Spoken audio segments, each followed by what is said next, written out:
இது இனிதுங்க. இன்னைக்கு எங்கள் வீட்டு ஈஸி சமையல் தாங்க. சூடாக சாதம் வடிச்சிருக்கேன், ரசம், அப்புறம் முட்டைக்கோசு பொரியல், நல்லா தேங்காய் பருப்புலாம் போட்டு பண்ணியிருக்கேங்க. முட்டைக்கோசு பொரியல் நல்ல வானம் வானம் மூடிக்கினே இருக்குதுங்க. 3 நாளாக மழை பொண்ணு எடுக்குதுங்க. என்ன சாப்பிட்டாலும் இதாக இருக்குதுங்க. சுட சுட அப்படியே வாரி வர்றதுங்க. அப்படியே தேங்காய் பருப்புலாம் போட்டு முட்டைக்கோசு பொரியல், சாதம், ரசம், அப்புறமேட்டு சுண்டைக்காய், பச்சை சுண்டைக்காங்க.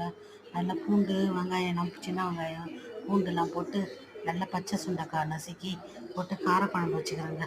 இந்த மழைக்கு சுத்தமாக நல்லா பூண்டு, நல்லா சின்ன வெங்காயம் எல்லாம் போட்டுங்க. நல்லா மழையில் சுண்டைக்காய்லாம் நல்லா கிடைக்குதுங்க.